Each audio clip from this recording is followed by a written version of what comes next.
Konnichiwa, Japan fans. In today's show, we're going to talk about silence in business.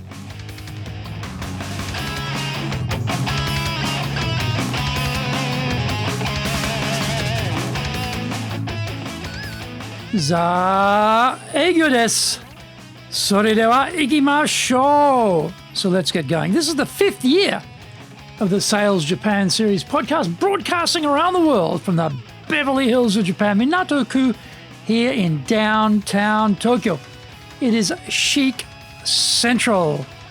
I'm your host, Dr. Greg Story, your corporate coaching and training guy, committed to your success, the president of Dale Carnegie Training Tokyo, Japan, and the 3-time best-selling author of Japan Sales Mastery, Japan Business Mastery, Japan Presentations Mastery, and now my new book in Japanese, Za Eigyo, is available on Amazon. In this podcast, I want to help you to survive COVID-19. Don't forget to subscribe and share this podcast with your family, friends, and colleagues. We are not being sponsored by Libsyn, but we value your privacy, which is why we have our podcast hosted by Libsyn, who, unlike many other podcast hosts, have a strict policy that does not allow access to your private information by anyone. Here is our daily podcast lineup on iTunes. Mondays, the Cutting Edge Japan Business Show. Tuesdays, the Presentation Japan Series. Every second Tuesday, the Business Tatsujin no Oshie Show. Wednesdays, the Sales Japan Series. Thursdays, the Leadership Japan Series. And every second Thursday, the Business Pro Podcast Show. Fridays, the Japan Business Mastery Show. And Saturdays, Japan's top business interviews. This is episode number 293. Today we're talking about silence is golden in business in Japan.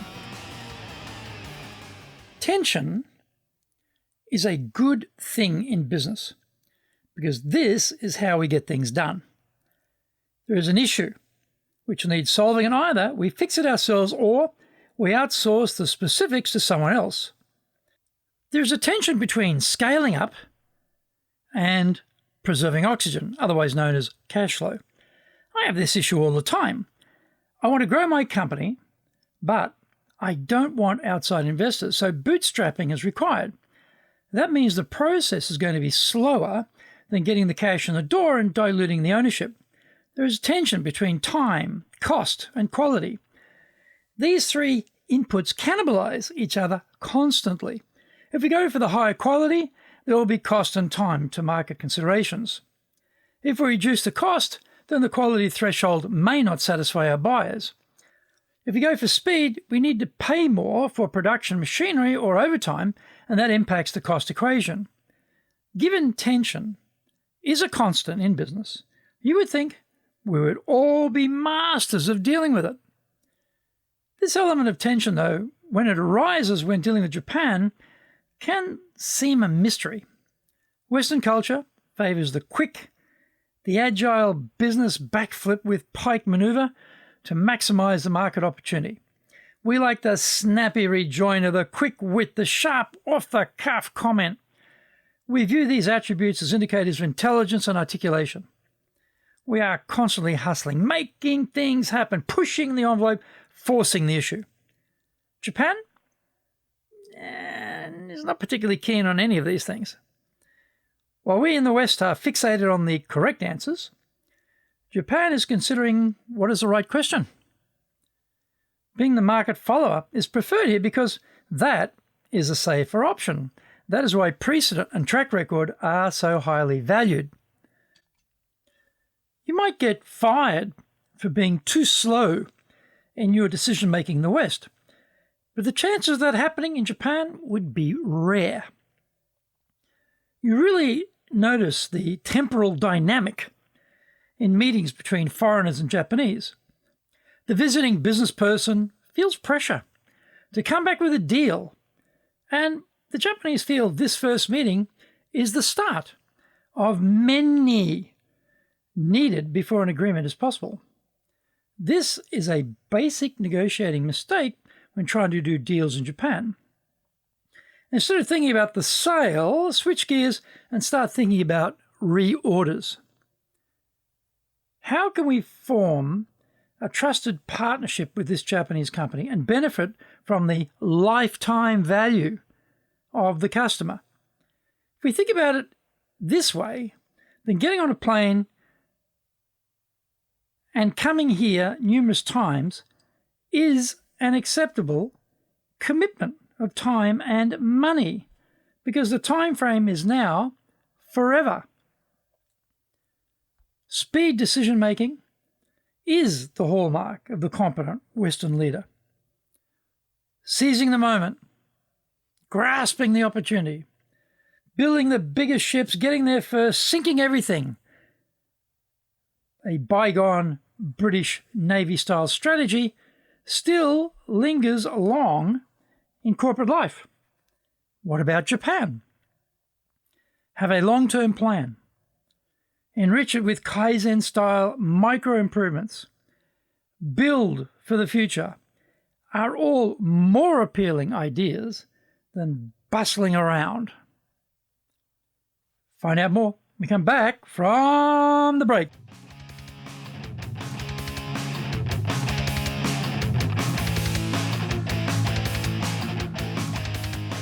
Our show today is brought to you by our public programs, but we also do custom-made in-house classes. Now, we do them in our super safe classroom, we do them live online, and we do them in Japanese, and we do them in English.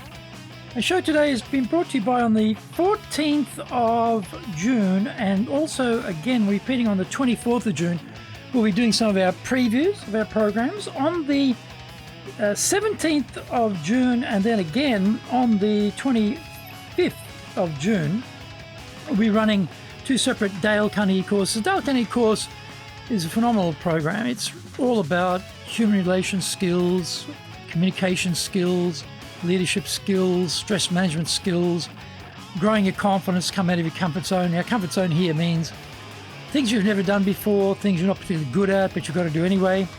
Get the confidence to bridge into that sort of, rather, not dangerous, but rather challenging, I always say is the right word I'm after, challenging territory.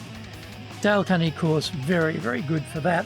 Check out our website, www.dale-carnegie.co.jp.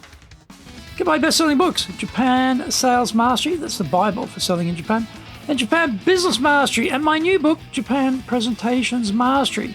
And they're all available on Amazon. If you like learning by watching videos, then we have over 1,000 there for you at Tokyo, Japan, Dale Carnegie TV on YouTube. We release 3 TV shows every week on YouTube. The Cutting Edge Japan Business Show, that's the premier business show in Japan, comes out Mondays. Fridays, the Japan Business Mastery Show, and Saturdays, Japan's top business interviews, where I interview leaders in Japan from SMEs all the way up to the corporate captains of industry on one topic, leading in Japan. Now, every second Thursday, we release the Business Pro Television Show. And don't forget, you can email me at greg.story@dalecarnegie.com.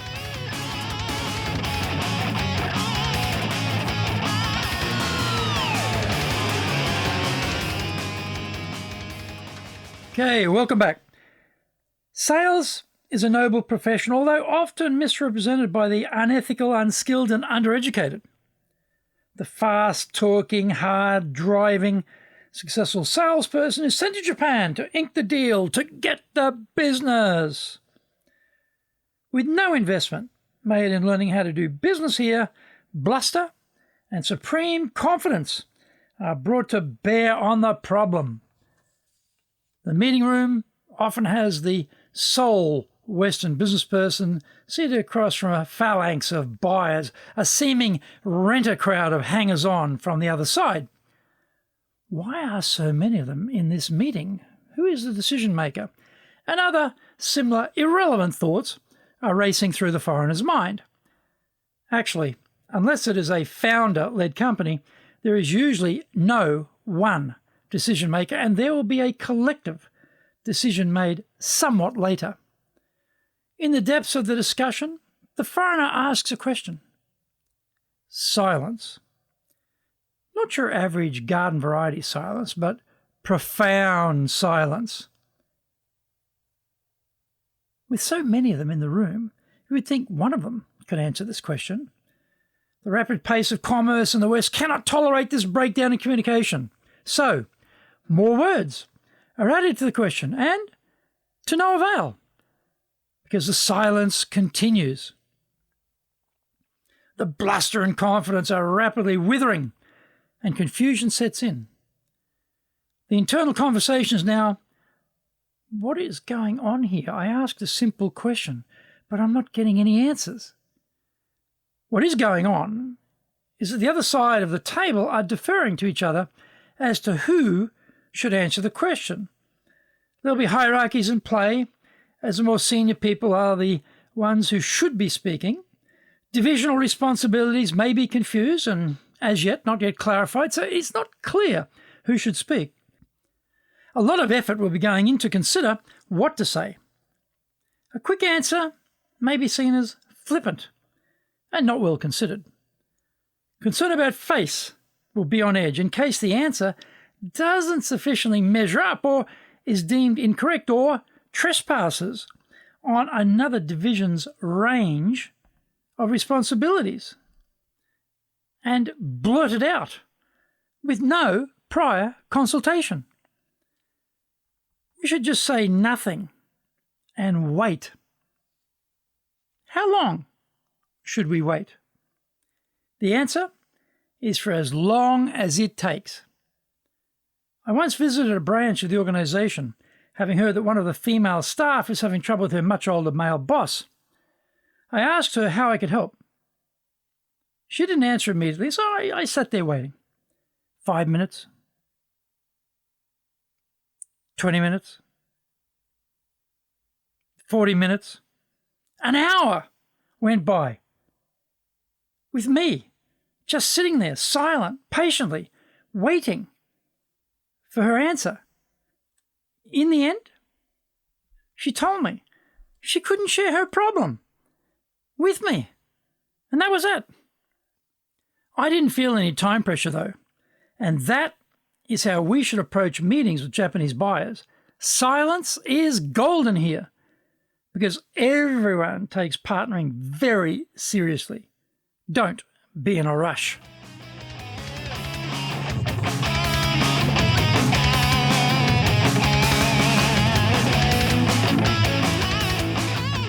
Thank you for joining the Sales Japan series. If you found the program useful, please work on your karma and share it with your family, friends, and colleagues. Don't forget to subscribe and share this podcast. Immediately apply what you've learned today. Use it and go out there and survive. Remember, I'm your corporate coaching and training guy in your corner, committed to your success here in Nippon.